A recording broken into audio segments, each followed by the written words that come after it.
Assalamualaikum warahmatullahi wabarakatuh. Waalaikumsalam. Alhamdulillah, sallallahu alaihi wasallam ala Rasulillah wa ala alihi washabbihi ajmain.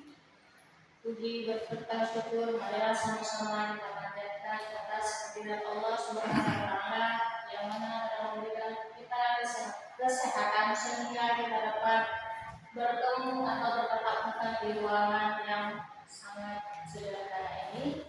Kemudian mahkota selawat bermahkotaan salam marilah sama-sama kita sajikan kehadiran Nabi besar Muhammad Sallallahu Alaihi Wasallam yang telah membawa kita dari alam jahiliyah ke alam Islamiyah dan dari alam kebodohan ke alam yang penuh dengan ilmu pengetahuan seperti yang kita rasakan saat ini.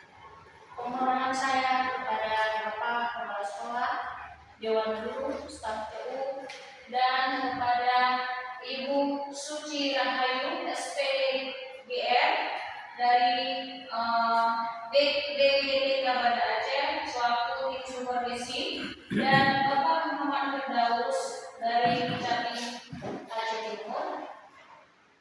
Baiklah, di sini saya akan mempersilakan Ibu Suci Rahayu sebagai tim supervisi untuk menyampaikan beberapa arahan yang akan kita dengarkan sama-sama.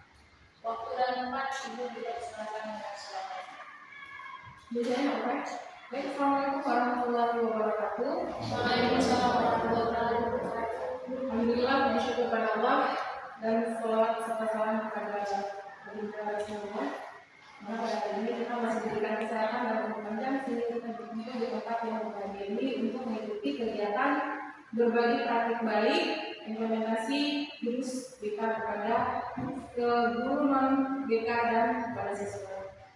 Bapak Ibu, tujuan kami melakukan kegiatan supervisi ini adalah untuk memastikan Capasda melakukan kegiatan OJF sesuai dengan RTL yang telah mereka lakukan atau mereka kirimkan di LMS dan mereka kerjakan pada saat pelatihan di Banda Aceh kemarin. Nah, jadi Bapak Ibu perlu kami sampaikan juga bahwasanya ini Pak Muwardi di sini masih dalam proses pendidikan kalau kita bilang ya. Kemarin di bulan 9 Pak Muwardi ya. Bulan 9 telah mengikuti pelatihan di Banda Aceh, lalu melaksanakan minggu pertama ini berbagi praktik baik kepada siswa jurus 1 dan jurus kedua. Jadi Pak Muwardi telah mengaplikasikan 2 jurus dari 7 jurus BK yang harus kita semua pahami. Nah, Bapak Ibu, ini hasil yang akan dipaparkan oleh Pak Muwardi adalah dari implementasi yang diberikan kepada anak-anak.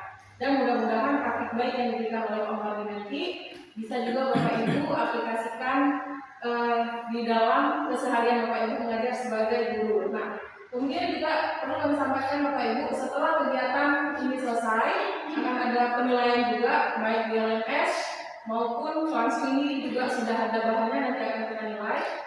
Jika seandainya Pak Muwardi lulus nanti, maka akan diadakan penimbasan 7 jurus BK itu. 7 jurus BK, kalau ini kan hanya 2 tentang praktik baik yang akan dilakukan dari 7. Nah, Bapak Ibu juga nanti ke depannya diharapkan bisa juga mengaplikasikan ke 7 jurus BK ini. Nah, nanti kegiatan kita itu akan difasilitasi oleh cabang dinas untuk yang di kabupaten. Dan kita juga berharap semua guru di Aceh Timur itu mendapatkan pelatihan tentang 7 jurus BK. Mungkin itu saja yang kami dapat sampaikan. Mohon maaf apabila ada kesalahan. Jadi, assalamualaikum warahmatullahi wabarakatuh. Terima kasih kepada Ibu Suci. Selanjutnya kita akan mendengarkan implementasi konsep 7 jurus BK hebat yang akan dipaparkan oleh Tunku Muwardi SPDGR. Pada Tunku kami persilakan dengan silakan.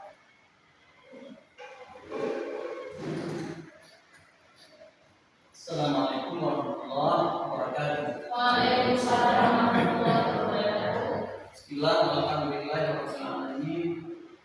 Shallallahu wassalamu ala sayyidina Muhammad wa ala alihi washabihi ajma'in. Pertama sekali, mari sama-sama kita panjatkan puji syukur kepada Allah Subhanahu wa taala. Di mana Allah pada hari mulia ini, di hari yang penuh berkah kepada Jumat, dan masih diberikan kesehatan oleh Allah Subhanahu wa taala sehingga Ibu dari jauh, Bapak yang dari jauh juga sudah dapat hadir ke tempat kami yang sederhana ini. yang rahmat dan sejahtera bagi sama-sama alamatkan kepada baginda Rasul Muhammad Sallallahu Alaihi Wasallam. Saya hormati kepada Pak Mensek SMA Muhammadiyah dan Bapak Zulkifli SPDD MM. Kemudian yang saya hormati kepada Ibu Suki Rahayu SPDR yang juga merupakan senior sangat bagi saya. Kemudian beliau merupakan urusan daripada BGK dalam rangka supervisi pada hari ini. Juga saya hormati kepada Bapak dan perwakilan dinas, terima kasih juga Bapak hadir. Inilah keadaan sekolah kami datang, mungkin dulu juga pernah datang, mungkin inilah keadaan kami serba sederhana, tapi pasti pada sederhana. Kemudian saya hormati kepada Ibu, terima kasih sudah mengikuti acara yang dikomunikasikan pada hari ini. Anak-anak sekalian yang beberapa hari lalu sudah mengikuti materi kita, ini saya ambil dari kelas 10 dua orang karena mereka lain materi 10 1 karena di kondisi 10 2 kelas. Jadi saya ambil di kelas 10 2 orang, di kelas 10 2 3 orang. Kemudian Bapak Ibu sekalian, alhamdulillah pada hari ini giliran saya untuk berbagi pengetahuan dalam memahami konsep 7 mustika hebat bersama guru BK dan MBK. Bapak Ibu sekalian, ini saya sampaikan pertama sekali beberapa hari yang lalu bertepatan pada tanggal 28 kalau tak salah kami dipanggil untuk mengikuti intek. Sebenarnya sudah ada program kami untuk menyampaikan kepada guru, tapi belum ada waktu karena pulang dari Aceh. Tidak langsung kami harus sampaikan materi kepada mereka. Karena yang pertama sekali mereka tanya mana oleh-oleh. Karena sudah pulang dari Aceh, nggak mereka tanya apa materi dikasih dari Aceh. Cuma mereka bertanya mana oleh-oleh. Jadi oleh-oleh aja lah kita kasih dulu. Ya. Kemudian kami waktu di Aceh, Bapak Ibu sekalian, kami dipres 5 hari kami pelatihan dengan materinya 7 jurus. Jurus 7 jurus ini biasa kita dengar di dunia persilatan. Ya, jurus ini biasa kita dengar di dunia persilatan. Sekarang sudah berganti. 7 jurus ini akan masuk di dunia pendidikan. Yang jadi murid pertama adalah guru BK. Mungkin nanti akan diikuti oleh guru yang non BK. Jadi Bapak Ibu sekalian, materi kami yang diajarkan di Banda Aceh 7 jurus BK hebat. Hebat jurus BK. Yang pertama sekali, kenali potensi. Dia ada tujuan ketika biarkan siapa merekan hari itu cuma sebagai simpel saja. Jadi nanti akan saya ambil 2 jurus saya yang sudah saya praktekkan kepada anak-anak. 7 jurus BK hebat.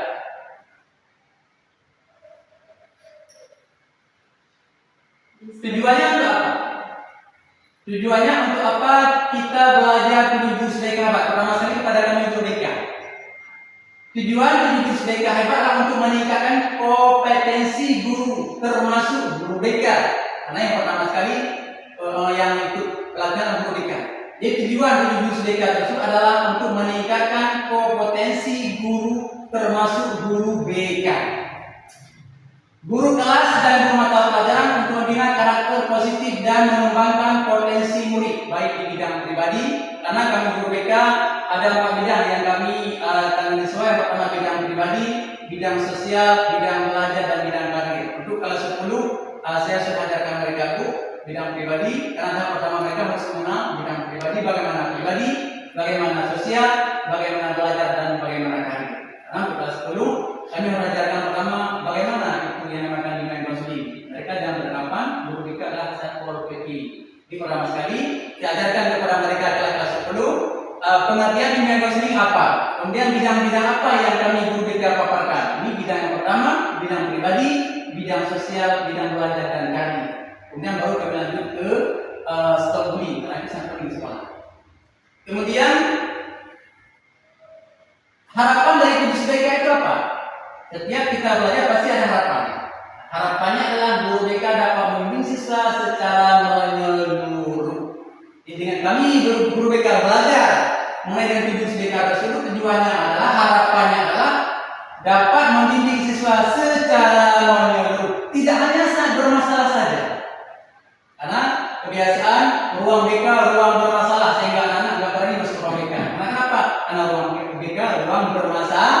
Padahal itu pemikiran yang sangat salah sekali. Ruang BK adalah ruang untuk menerima segala aspirasi siswa, tidak cuma yang bermasalah. Ya.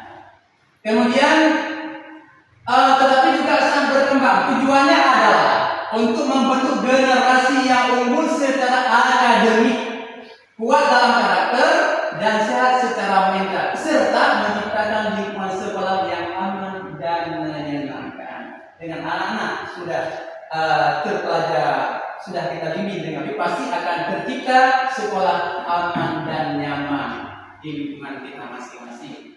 Kemudian, mengapa guru non-DK perlu mempelajari 7 jurus DK? Bukan DK saja yang mempelajari. Yang pertama, keterbatasan guru DK yang kami sadari. Kami dari Jawa Timur cuma berkisar 50 sekian ya guru DK. Alasan yang pertama, keterbatasan guru DK. Sehingga karena keterbatasan guru DK, guru mata pelajaran, wali kelas diharapkan menjadi pembimbing pertama bagi murid di kelasnya. Ini yang pertama. Alasannya karena keterbatasan guru BK, sehingga dengan keterbatasan guru BK tersebut, guru mapel, guru wali kelas itu ikut menjadi pembimbing siswa pertama di kelas mereka. Kemudian lanjut kepada transformasi peran guru. Yang kedua, tantangan psikologi, psikososial yang semakin kompleks. Murid ini menghadapi tekanan akademik, pengaruh media sosial. Itu banyak alasan-alasannya. Kita singkat saja. Kemudian ini 7 jurus DK. Di slideshow ada Pak? Slideshow dulu. Ini 7 jurus DK hebat. Ya. Yang pertama sekali,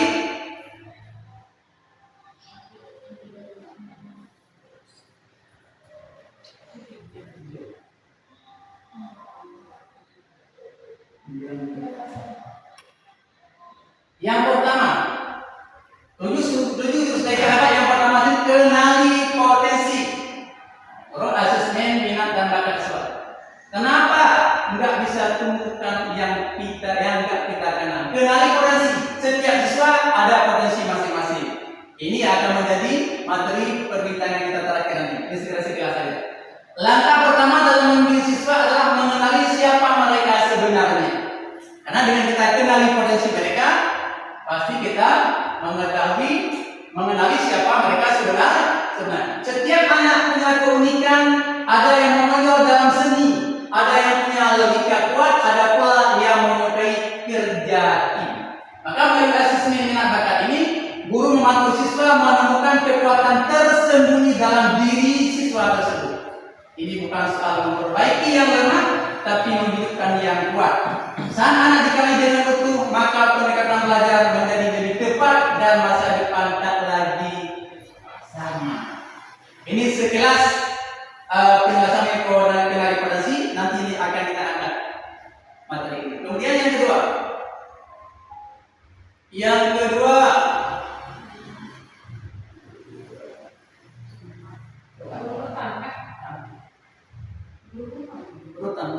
Langsung ke nomor ya, supaya saya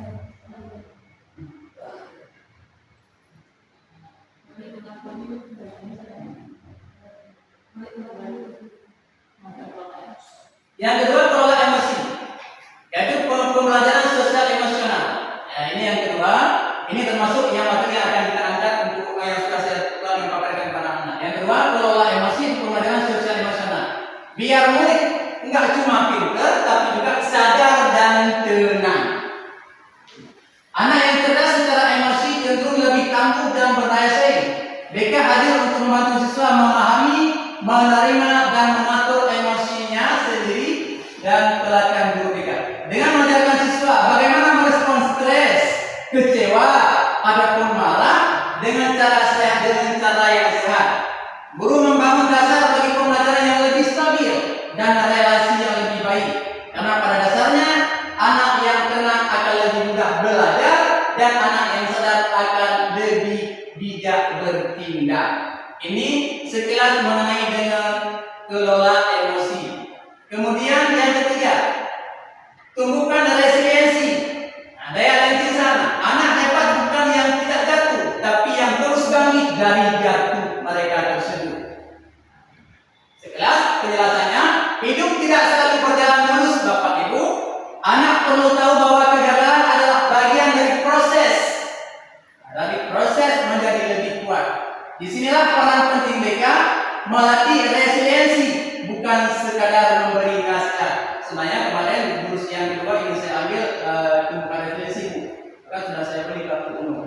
sudah dipraktekkan di mana itu sudah saya berikan kartu. Tapi insya Allah di lain kesempatan karena kan juga dua guru.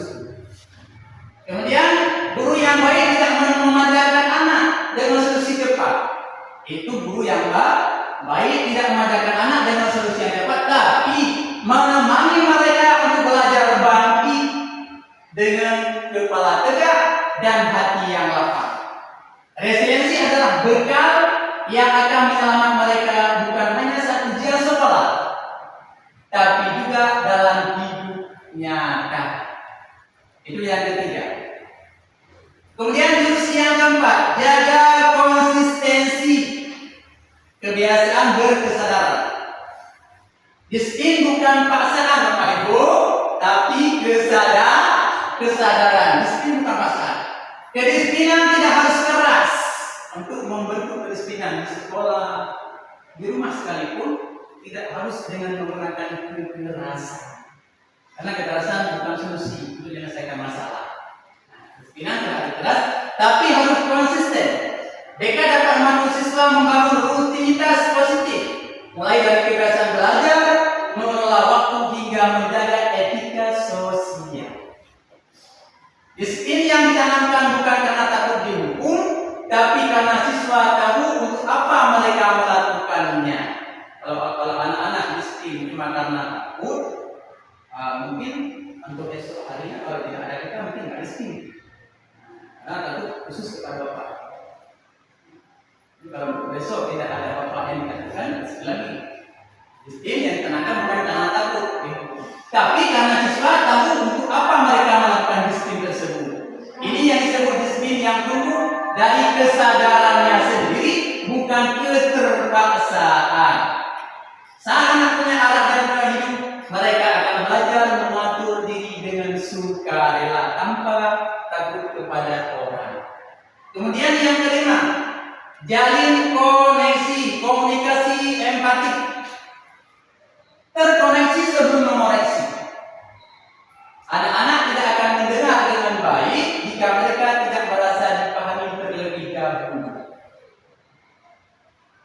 Sehat adalah yang hubungan emosional, yang maka hubungan emosional kunci utama keberhasilan konseling. Bu BK bukan tempat menghakimi. Ruang BK bukan ruang menghakimi anak-anak, ya. Walaupun ada anak-anak zaman sekarang yang masih mengklaimkan bahwa ruang BK ruang serang, ya.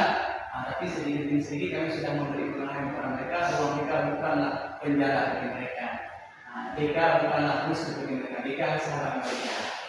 Dengan kita memberi pengarahan kepada mereka, mereka tahu siapa BK itu.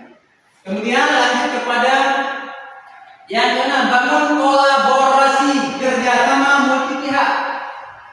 Tidak ada murid hebat tanpa tim guru hebat. Hebat murid kan tidak ada guru yang hebat.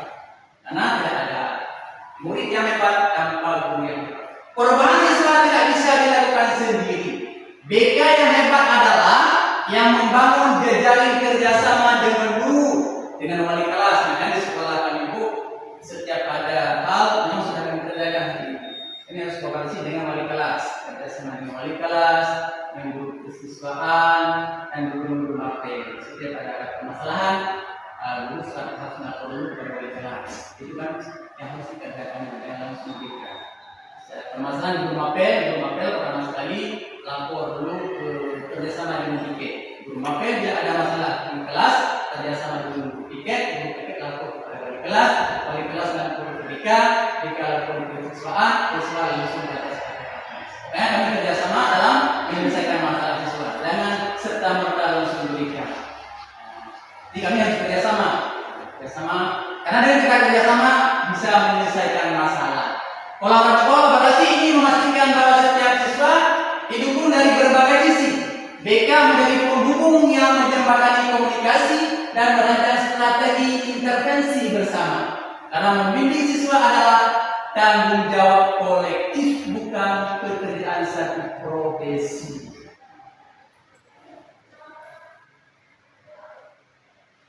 Yang ketujuh, ini jurus yang habis jurus kami disuruh pulang. Jurus yang kedua, menangani situasi mengawasi. Itu lingkungan belajar aman, nyaman, dan menggembirakan. Sebelum anak bisa belajar, Bapak Ibu, mereka harus merasa aman dulu. Karena kalau anak-anak belajar dalam satu kelas yang mencekam, itu bisa anak-anak tidak terfokus pikirannya karena takut, bukan belajar dengan cara aman. Belajar karena didorong oleh ketakutan. Makanya pertama sekali harus menata situasi Bapak Ibu supaya lingkungan belajar aman, nyaman, dan menggembirakan. Sebelum anak bisa belajar, mereka harus merasa aman dulu. Kalau tidak aman, mereka tidak fokus belajar. Nggak mau masuk kelas karena yang ada di pelan-pelan. Karena kenapa? Karena kejamkan mungkin perasaan. Dia anak nggak fokus belajar. Ini harus dikatakan pertama sekali situasi lingkungan belajar aman, nyaman, dan menggembirakan. Anak tidak bisa berkembang di lingkungan yang membuat mereka takut ataupun tertekan. Guru perlu mengawasi dan menjaga iklim sekolah agar tetap ramah, bebas dari perundungan dan penuh dukungan. Ruang kelas harus diperhatikan, kantin juga harus kita perhatikan Bapak Ibu. Kemudian bahkan grup WhatsApp kelas, masing-masing kelas yang ada guru. Di grup tersebut jangan sampai ada guru menyiksa. Di grup setiap dalam tersebut bukan memberi solusi kepada teman-teman, tapi bahkan melecehkan teman dalam grup tersebut. Karena mereka satu kelas. Ini wali kelas harus mengontrol grup tersebut dengan sekedar buat grup kemudian tidak dikontrol. Jadi bisa-bisa anak lain ada informasi yang diterima teman, informasi yang menyakitkan teman, bisa saja grup tersebut tidak menyenangkan. WhatsApp adalah bagian dari ekosistem belajar. Ketika semuanya terasa aman dan menyenangkan, belajar akan menjadi pengalaman yang membuka, bukan menegangkan. Jadi dengan aman lingkungan belajar aman, nyaman, dan menggembirakan, maka anak-anak akan mudah terfokus untuk belajar. Bapak Ibu sekalian, 7 macam jurus ini yang diajarkan kepada kami dengan waktu 5 hari memang sungguh sangat luar biasa. Bagaimana kami harus memahami, tapi kami sadar kami tidak bisa memahami semuanya karena penyebab waktu yang sangat cepat dengan materi 7 jurus. Sebenarnya 7 hari 7 jurus, tapi 5 hari. Tapi walaupun demikian kami coba-coba juga untuk mencoba mempelajari sedikit demi sedikit. Kemudian dari 7 jurus tersebut, sebagai kesimpulannya adalah ketika seluruh guru mampu menerapkan 7 jurus DK hebat, yang pertama sekali kesimpulannya, iklim kelas menjadi lebih aman, positif, dan menyenangkan. Yang kedua, murid tumbuh menjadi pribadi yang mandiri, berdaya, dan berkarakter kuat. Yang ketiga, masalah psikososial dapat dicegah lebih dini sebelum berkembang lebih jauh. Yang selanjutnya, sekolah menjadi ruang guru bersama, bukan sekadar tempat belajar. Ini kesimpulannya, Bapak Ibu. Yang ingin saya tanyakan kepada Bapak Ibu sekalian, juga ketika minggu kemarin saya bertanya kepada rekan kami, sudah saya sampaikan 7 jurus, saya ingin bertanya kepada Ibu, dari 7 jurus tersebut, menurut Bapak Ibu, manakah jurus yang akan menjadi jurus pamungkas? Kenali diri ya. Dari 7 jurus tersebut yang sudah kita paparkan tadi 1, 2, hingga 7, menurut Ibu mana jurus yang sangat hebat yang harus kita fokus terlebih dahulu? Yang pertama itu kenali diri. Kenali potensi.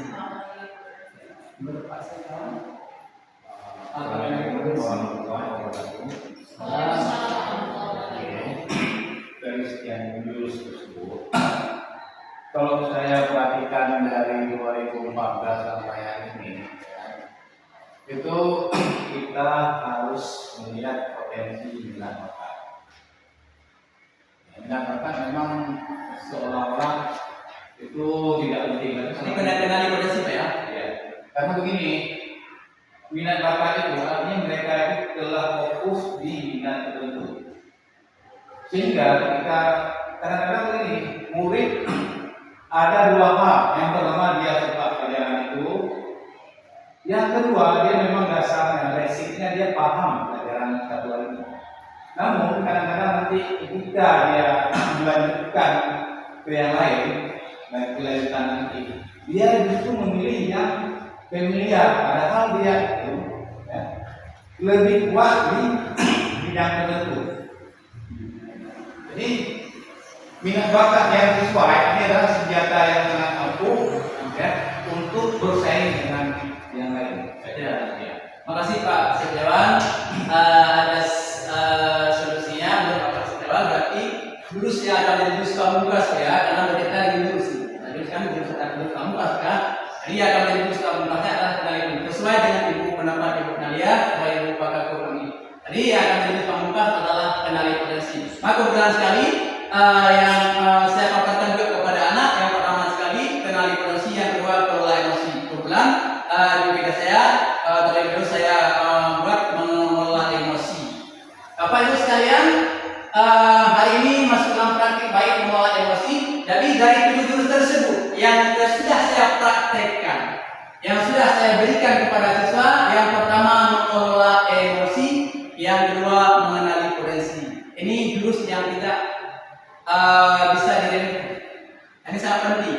Tapi menurut saya, dan ketika saya mengikuti ibadah saya kemarin juga saya berpendapat, menurut saya di antara sekian jurus tersebut yang menjadi jurus pamungkas adalah mengelola emosi.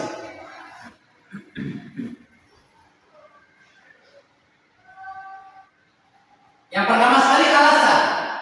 Alasan kenapa saya memilih jurus kelola emosi. Menurut hasil analisis kebutuhan siswa di sekolah.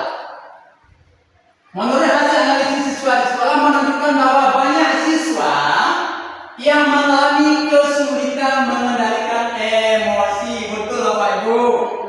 Betul, ini kejadian realita di lapangan.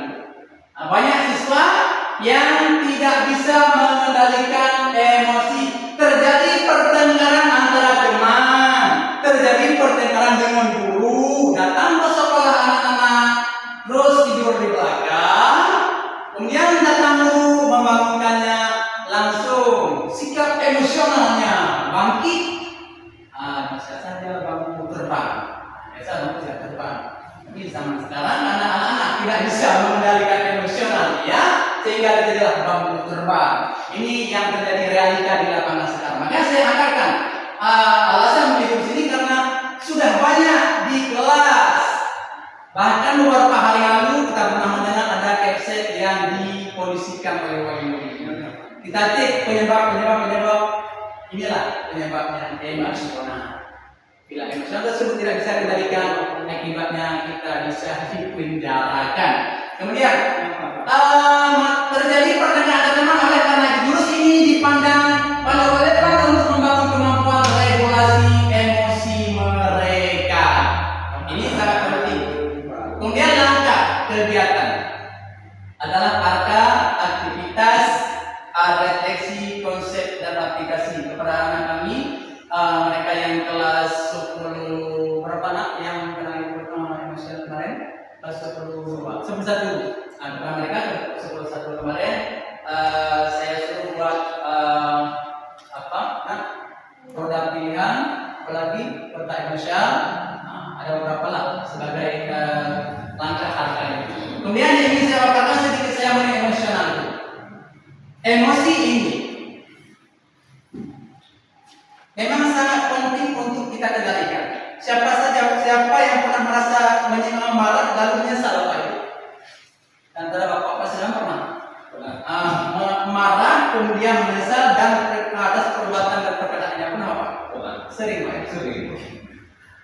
Boleh Pak ceritakan kenapa Bapak marah? Yang pertama ya, kelelahan bekerja, kemudian teman kita juga ya seperti itu sehingga terjadilah miskomunikasi. Berarti karena kan kelelahan juga bisa berefek kepada timbul emosional. Kemudian mengapa bagi kita perlu untuk mengelola emosi? Ini sangat penting Pak. Ini saya nggak masukkan di sini karena terlalu banyak ya. Jadi kita aja penjelasannya. Kenapa perlu kita untuk mengelola emosi Bapak Ibu? Pak Irwan, kenapa kita harus mengelola emosi, Pak? Boleh Pak rekomendasi? Kalau menurut saya, ketika kita emosi yang terjaga, hidup kita akan teratur. Jadi ketika kita marah, kita tahu tempatnya maksudnya tahu tempat menempatkan sesuatu itu pada tempatnya. Jadi bisa apa ya? Bisa teratur lah hidup kita kalau kita bisa mengatur emosi kita. Terima kasih Pak.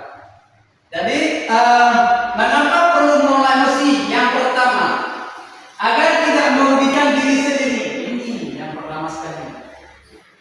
Kenapa kita harus belajar mengontrol emosi? Realitanya sudah kita lihat dipenjarakan Bapak ya. Bermacam. Yang pertama sekali, agar tidak merugikan diri sendiri fisik maupun mental. Karena kalau kita tidak bisa mengontrol emosi, kadang-kadang orang berantem.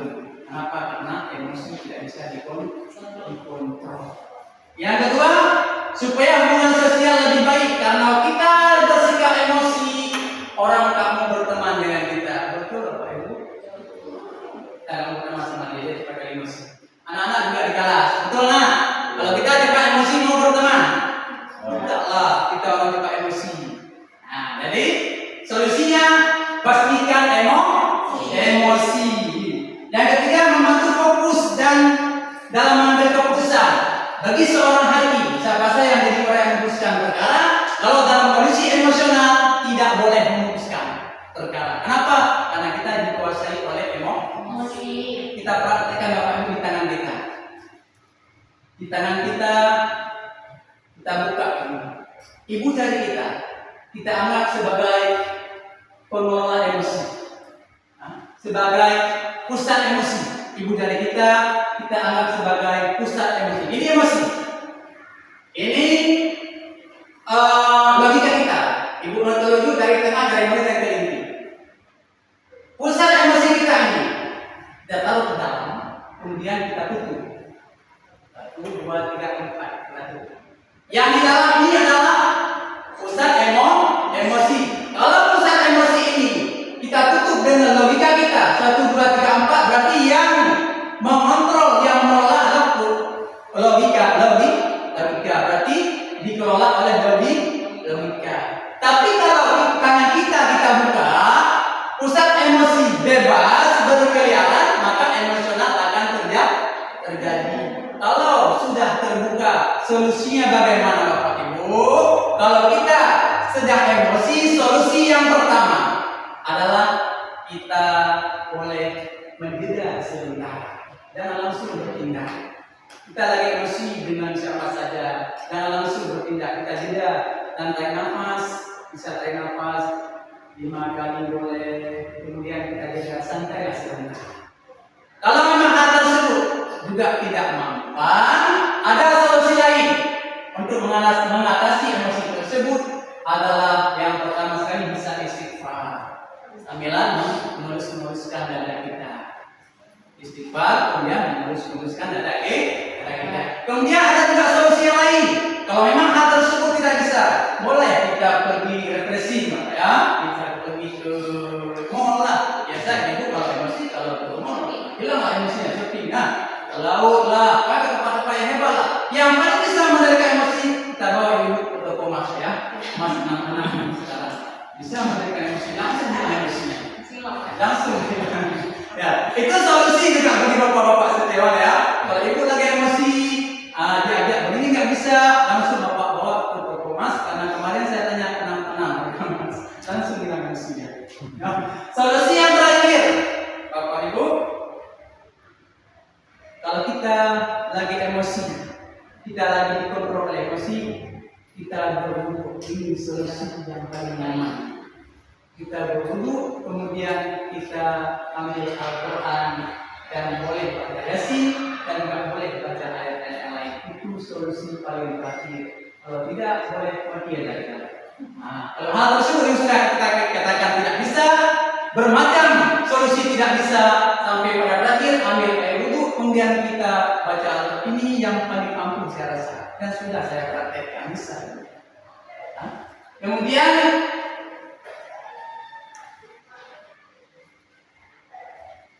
Kesimpulan dalam materi ini, dalam mengelola emosi, murid terlebih dahulu harus mampu mengenali diri emosinya.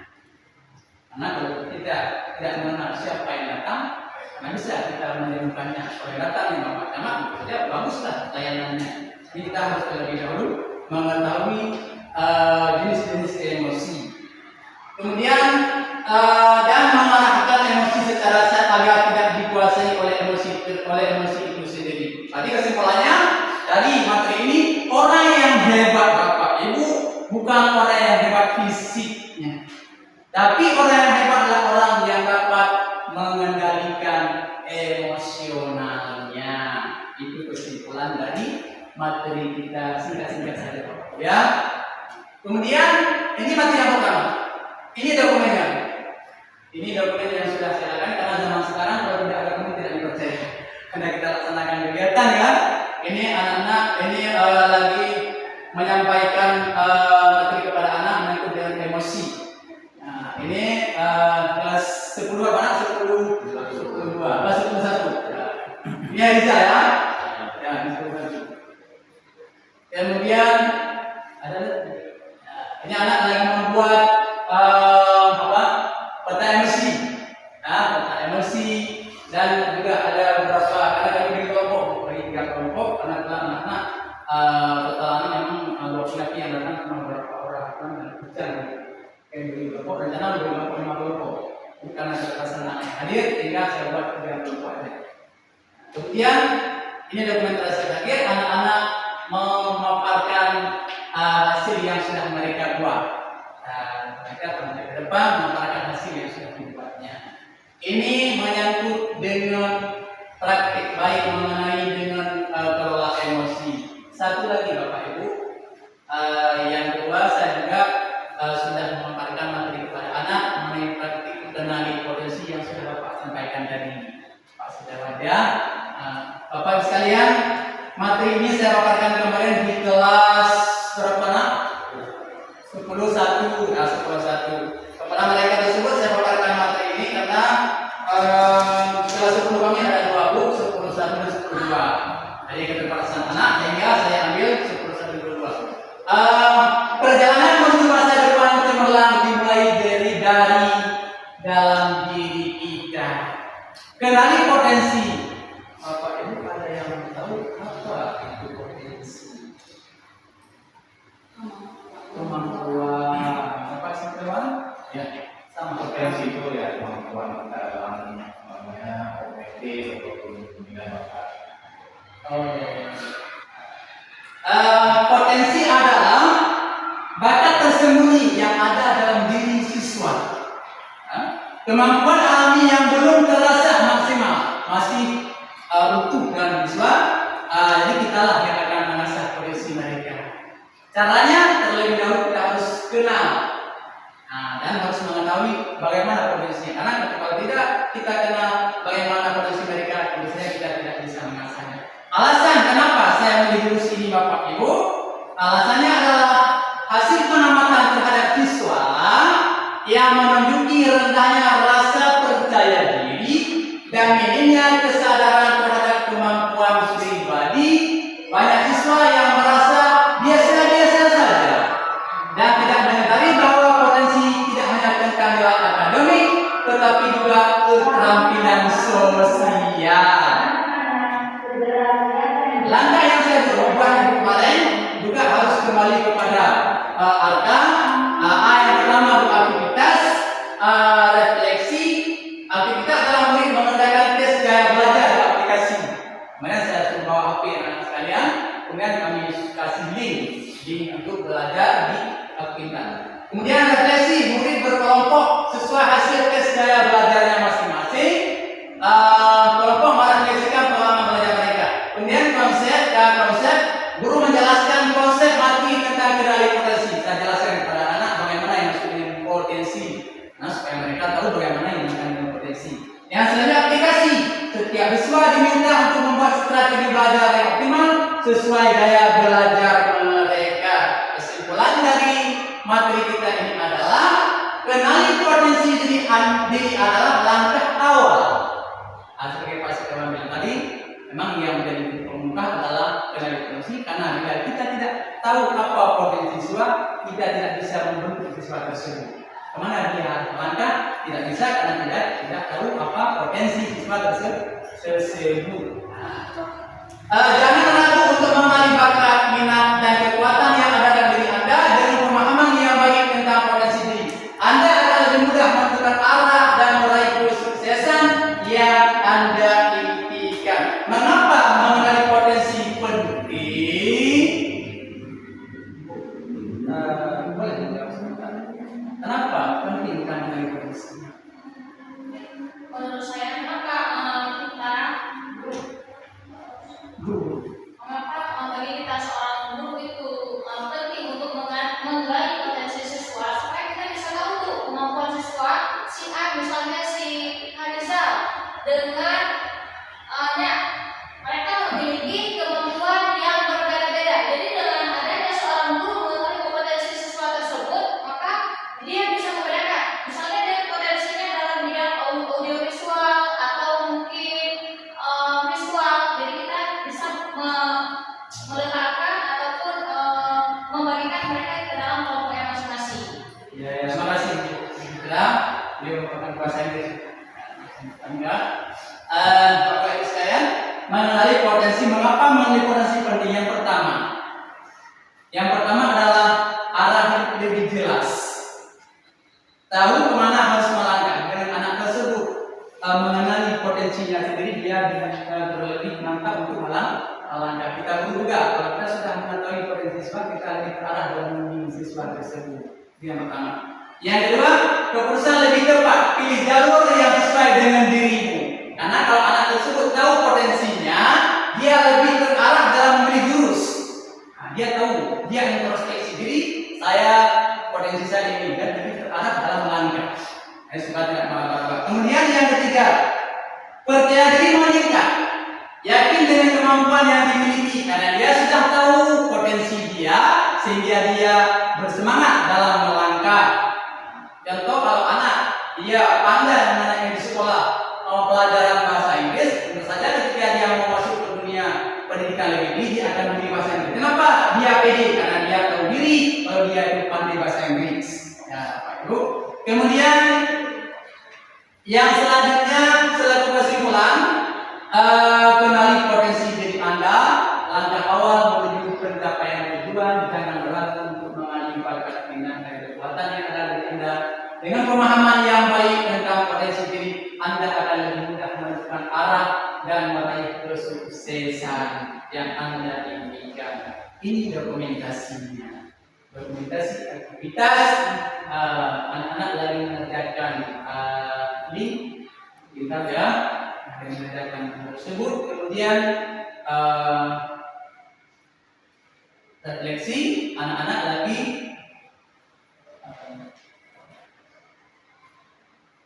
dari dalam bimbingan karena mereka tidak tahu bagaimana cara harus masuk, bagaimana harus melakukannya. Jadi anak-anak tersebut dalam bimbingan pemateri. Kemudian yang selanjutnya dokumentasi kegiatan konsep. Guru memberi pemahaman kepada siswa tentang hal gaya belajar mereka tersebut. Jadi dokumen yang terakhir adalah aplikasi. Anak-anak tampil ke depan untuk memamerkan hasil daripada pilihan mereka tersebut. Kemudian terima kasih Bapak Ibu sekalian. Saya rasa ini aja paparan praktik baik saya pada hari ini. Kekurangan, kesalahan itu sudah merupakan sifat kita manusia. Kelebihannya adalah maka Allah Subhanahu wa taala. Terima kasih kepada Ibu Supervisi dan kepada guru sekalian atas waktunya yang sudah mengosongkan waktu untuk mengikuti acara ini, dan kepada anak-anak sekalian, semoga saja kita bisa lanjut materi selanjutnya. Ya, terima kasih. Inilah paparan yang saya dapatkan. Dengan diskusi saya rasa sudah ada tadi. Ya, sambil kita paparkan, bisa berdiskusi dan kita ambil waktu khusus. Terima kasih para sekalian. Assalamualaikum warahmatullahi wabarakatuh. Terus mereka hebat. Semoga dengan pembekalan dan ilmu yang bermanfaat baik guru dan siswa untuk hari ini, dan bisa kita sebarluaskan di kelas nantinya. Oke, selanjutnya sedikit mungkin feedback atau timbal balik yang akan Ibu Suci Rahayu sampaikan. Baik, terima kasih. Kita beri aplaus sekali lagi kepada Pak Muadi. Praktik baik ya, 2 jurus Pak ya. Kelola emosi dan kenali potensi. Benar seperti yang telah disampaikan oleh Pak Muadi, Bapak Ibu. Jadi hal yang perlu pertama kali kita lakukan adalah kita mengenali dulu potensi anak. Potensi anak, setelah kita tahu bagaimana potensi anak, kita guru akan mudah untuk mengarahkan anak. Apalagi sekarang kita di TKA Bapak Ibu ya, anak-anak harus sesuai dengan TKA kan. Nah, jadi dari awal itu ketika anak masuk, ketika kita sudah memberikan asesmen seperti ini, sekarang dipermudah dengan link Aku Pintar. Itu bisa siapa saja untuk melakukan. Dan link ini sangat berguna, tidak hanya untuk yang gaya belajar, atau mau tadi yang gaya belajar, bisa juga untuk minat bakatnya. Nah, di sini juga dalam pengisian link Aku Pintar itu, anak-anak harus kita dampingi Bapak Ibu. Karena anak-anak kita, sebagaimana kita ketahui, mereka ini minimnya minat untuk berliterasi. Jadi minimnya nanti suka-suka, hasilnya arahnya tidak sesuai dengan minat bakat yang mereka ada di dalam diri mereka potensi ya. Begitu juga dengan anak-anak, ketika di awal masuk itu memang harus mendapatkan. Itu di MPLS ada disampaikan nggak Pak Madi? Pada saat MPLS itu bisa dilakukan di awal. Jadi untuk menentukan kelas-kelas mereka di awal itu berdasarkan dari asesmen ini bisa dilakukan. Dan juga pada saat udah kelas 2 nanti anak ini cenderung kemana? Apakah kesehatan, apakah ke dinasan, atau ke PTN dan sesuai dengan mereka ini kan bisa kita pakai untuk jurus kenali potensi ini. Nah, yang selanjutnya itu kelola emosi. Ini juga sangat penting. Sebagaimana kita ketahui sekarang banyak sekali masalah yang timbul di sekolah itu dasarnya dari emosi. Kadang begitu anak masuk dari depan pintu, kita nggak tahu, kita lihat anak-anak acak-acakan atau apa, terusuk sampai ke kelas tidur, emosi kita langsung dipacu Bapak Ibu ya. Nah, apalagi kita ditambah di rumah atau bagaimana kondisi sampai ke sekolah, campur lagi di situ akhirnya nggak profesional. Nah, ini juga kita benar-benar harus bisa mengelola emosi. Begitu juga dengan anak-anak ini, karena ya emosi kalian itu memang harus stabil di sini. Tidak boleh nggak stabil, karena apa, kita di sini untuk belajar. Ketika emosi kita nggak stabil, apapun yang disampaikan oleh guru itu tidak akan masuk. Begitu juga dengan kita Bapak Ibu ya, dalam kita mengajar juga harus memang jadi stabilizer, nggak boleh kita jadi termometer. Ada kalanya memang kita harus jadi termometer, ada kalanya, tapi itu kita harus banyak menjadi stabilizernya untuk meredam emosi kita, untuk meredam agar amarah kita tidak memuncak. Nah, dalam kelola emosi ini juga diharapkan Bapak Ibu bisa mengaplikasikan di dalam pembelajaran sosial emosional. Ini sangat penting saya rasa Bapak Ibu ya. Nah, untuk ke selanjutnya kan ada 5 jurus lagi nih. Nah, itu karena memang belum bisa disampaikan saat ini, mungkin Pak Muadi setelah lulus nanti bisa mengaplikasikan juga kepada kawan-kawan yang lain. Mungkin ini kan hanya perantara yang aplikasi Bapak Ibu ya.